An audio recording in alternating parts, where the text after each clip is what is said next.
যে কষ্ট দিয়েছে আল্লাহর উপরে ভরসা করে তাকে ছেড়ে দেন। বেঈমানের জন্য সবচেয়ে বড় শাস্তি হচ্ছে নীরবতা। আপনি নীরব থাকবেন, জবাব দিবেন না।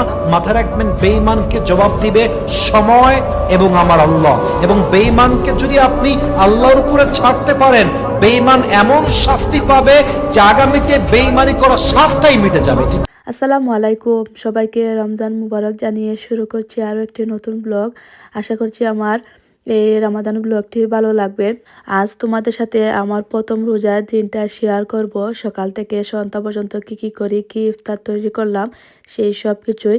তো কাল রাতে আমি সব কিছু গুছিয়ে রেখেছিলাম, ড্রয়িং রুম, কিচেন, যাতে ঘুম থেকে উঠে আর আমার ঘর-দুয়ার ক্লিন করতে না হয়। তারপরে এই টিভিটাও একটু ডেকোরেশন করেছি, সাইড দিয়ে লাইট লাগিয়েছি। তো দেখতে অনেক সুন্দর লাগছিল। অনেক দিনের শখ ছিল আমার টিভির মধ্যে এরকম লাইট লাগাবো। ঘুম থেকে উঠে যখন দেখি ঘরটা একেবারে ক্লিন পরিপাটি, এত ভালো লাগে।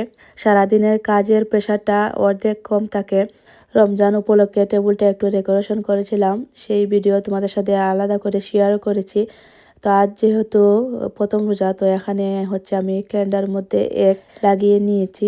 সকালে আমি একটু বাহিরেও গিয়েছিলাম আমার একটা দরকারে। তো আসার সময় আমরিনকে স্কুল থেকে নিয়ে আসছি। এখন দরজা জানালা খুলে দিচ্ছি, আমরিনকে খাওয়াবো। তারপরে কিছু বাজারও করে এনেছি, সেগুলা গুছাবো। আর আস্তে আস্তে হচ্ছে ইফতারের জন্যে রান্না বান্নাও স্টার্ট করবো, যেহেতু প্রথম দিন। সব কিছু টাইমের আগে ম্যানেজ করতে একটু কষ্ট হবে, এটা সবারই হয়। তারপরে দেখা যায় যে 2-1 রমজান পরে এটা অভ্যাস হয়ে যায়। 1 বস্তা পেঁয়াজ এনেছি, এখন বেছে বেছে রাখছি, যেগুলো দেখবো একটু পচা টাইপের, বা পেঁয়াজটা ভালো ছিল, একটু পচা হয়নি, তারপরও আছে না একটু যে পচে যাবে এরকম। তো এগুলো হচ্ছে আজ এই ব্লেন্ডার করে নেব, আর যেগুলো ভালো সেগুলো রাখবো।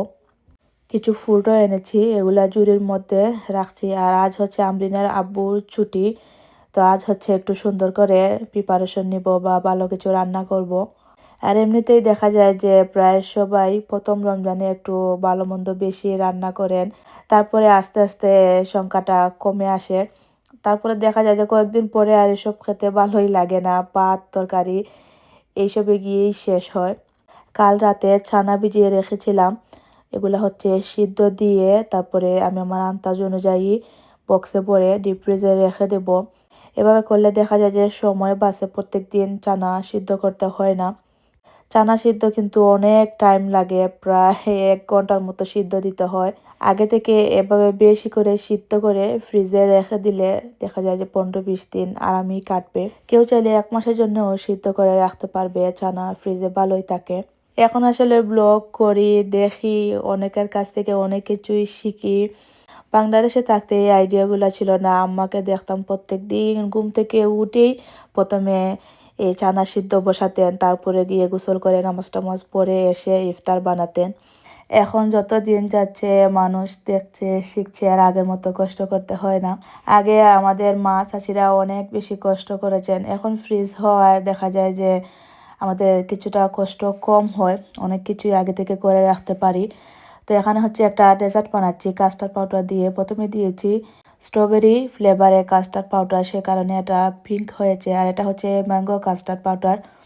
1 কাপ দুধের মধ্যে 2 চামচ কাস্টার্ড পাউডার দিয়ে গলিয়ে 2 মিনিট জাল করে বক্সের মধ্যে রেখে নর্মাল ফ্রিজে রেখে দিলেই হচ্ছে এটা সেট হয়ে যায়। আর হচ্ছে একটু চিনিও অ্যাড করেছিলাম, কাস্টার্ড পাউডারটা চিনি অ্যাড করা থাকে না। এদিকে আমি আস্ত একটা মুরগ হচ্ছে প্যাকেটের যে মশলা সেটা দিয়ে মাখিয়ে এই ওভেনে ঢুকিয়ে দিয়েছি, এটা হয়ে যাবে। আর এদিকে হচ্ছে পোলাও করছি, মাংসটা আমি রাতে রান্না করে রেখেছিলাম, এখন শুধু চাল আর পানি দিয়ে বাকি কাজটা করে নিলাম। আর এদিকে হচ্ছে এই চানাবাজি করছি।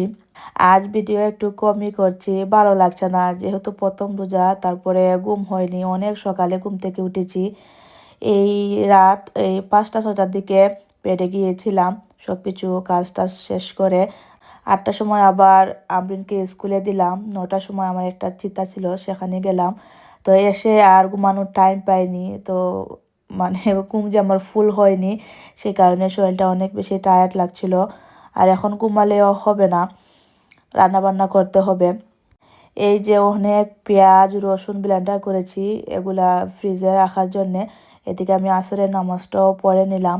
আজ হাজবেন্ডের ছুটি, সেই কারণেই এই এক্সট্রা কাজগুলা করে রাখলাম। উনি ছেলেকে রাখছিলেন আর আমি শান্তিমতো কাজগুলা করতে পেরেছি।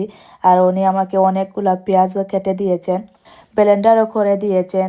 অনেক পেঁয়াজ, প্রায় আমার 15-20 দিনের মতো হয়ে যাবে। পেঁয়াজ ব্লেন্ডার করা থাকলে ঝটপট রান্নাটা বসিয়ে দেওয়া যায়। উনি বাহিরে গিয়েছিলেন নামাজ পড়ার জন্যে, তো আসার সময় জিলাপি আর মিষ্টি এনেছেন। কেক আনতে চেয়েছিলেন কিন্তু আমি না করেছি। রোজার মধ্যে কেক খাওয়া যায় না, আর আমি তো ডেজার্ট বানিয়েছি। প্রত্যেক রমজানে হচ্ছে আমি কেক বানাই, কিন্তু এবার ভালো লাগছে না, যে বললাম শরীরটা একটু টায়ার্ড। তারপরেও এই টুকটাক দিয়ে প্রায় টেবিল ভর্তি খাবার হয়ে গিয়েছিল। আলহামদুলিল্লাহ। সবার রোজা কেমন যাচ্ছে অবশ্যই জানিও। আর একটা কথা মনে পড়েছে, ভেবেছিলাম পোস্ট দিয়ে সবার মতামতটা জানবো, কিন্তু যেহেতু এখন ব্লগ দিচ্ছি, তাই ভাবলাম যে এখন সবাইকে জিজ্ঞেস করি যে এই রমজান মাসের ব্লগটা কোন সময় দিলে সব থেকে বেশি ভালো হয়, এই ইফতারের আগে নাকি ইফতারের পরে। আজ যেহেতু আমি ইফতারের পরে ব্লগটা দিচ্ছি, আসলে কাজকর্ম নিয়ে ব্যস্ত ছিলাম, সেখানে ভিডিও এডিট করার সময় পাইনি। এখন একটু সময় পেয়েছি, তো এডিট করে তোমাদের সাথে শেয়ার করলাম। এখন আমাকে জানিও যে কোন সময় ভিডিও দিলে ভালো হয়। আমার কাছে মনে হলো যে ইফতারের পরে দিলে ভালো হবে, কারণ সবাই ইফতার করে নামাজ পড়ে হচ্ছে এক কাপ চা নিয়ে যখন বসেন, তখন এরকম একটা ব্লগ দেখতে ভালোই লাগে। বিশেষ করে আমি যে এটা করি, সারাদিন রান্না বান্না নিয়ে ব্যস্ত থাকি, মানে ফোনটা হাতে নেওয়ার সময়ই পাই না। ইফতার করে নামাজ পড়ে তখন দেখা যায় যে একটু মোবাইল দেখি বা কারো ব্লগ দেখি। তো অবশ্যই আমাকে জানিও যে কোন সময় দিলে ভালো হয়। ইফতারের আগে সবাই মোটামুটি ব্যস্ত থাকেন ইফতার বানানো নিয়ে। রমজান উপলক্ষে আজ নতুন একটা ফ্রাই প্যান বের করলাম, এটা দিয়ে পাকুড়া করব। ফ্রিজ থেকে আরও কিছু ফ্রোজেন জিনিস বের করলাম, এই যে সমোসা সিঙ্গারা এগুলা যে বানিয়ে রেখেছিলাম, এই যে আগে থেকে করা ছিল বলেই তো এখন ঝটপট বের করে ফ্রাই করে নেব। আজকের চানাটা দেখতে যেমন সুন্দর হয়েছে, খেতে অনেক বেশি মজা হয়েছিল। পাকোড়াটাও সেই লেভেলের স্বাদ হয়েছে। এখানে আমি মসুর ডাল আর মুগ ডাল একসাথে মিক্স করে ব্লেন্ডার করে বানিয়েছি। রান্না বান্না প্রায় শেষ, এখন হচ্ছে টেবিল সেটিং করব। এক এক করে সব কিছু এনে টেবিলে রাখছি, আর বেশি সময় নেই, আধা ঘন্টার মতো সময় আছে।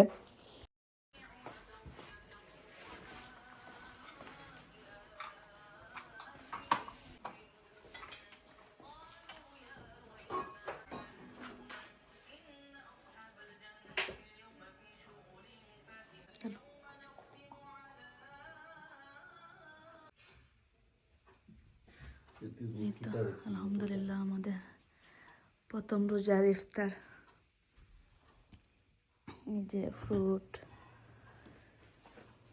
লাগে, এখন হিসাব কিনছিলাম। দেখি আমরিন, মাশাল্লাহ যে সুন্দর লাগে। মাশাল্লাহ, দেখি দে মুখ কান। মাশাল্লাহ, আমরিনের প্রথম হিসাব কিনছিলাম, ঠান্ডা লাগি বাড়াই গেলে ও খানি দিয়ে বাতাস ঢুকে যায়। আজকে ফিনছে যে সুন্দর লাগে, মাশাল্লাহ।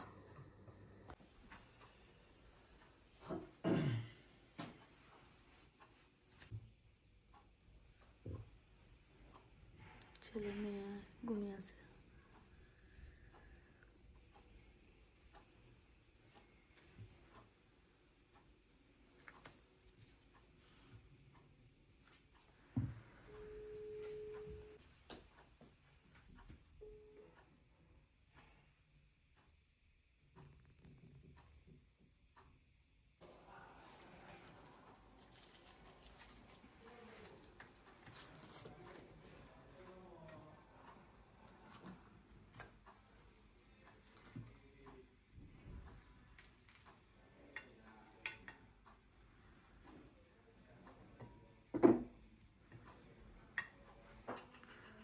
খাজুর দাও।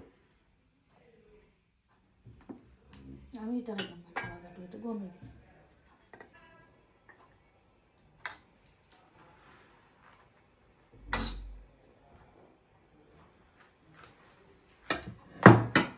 চালাতে লাগবে না।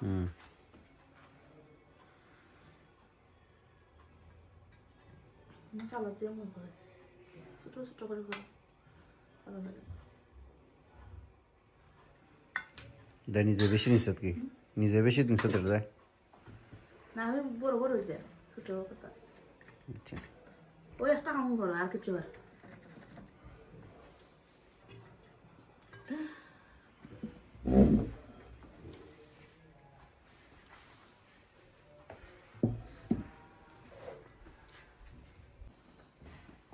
না ফার্স্ট রোজা আমি পাঞ্জাবিও আনছি এখন কিন্তু সুন্দর করে ফটো তোর মানে এবারটা ঘুম কই আজকে গোসল করে দিছি সারাদিন ধরে ঘুমার।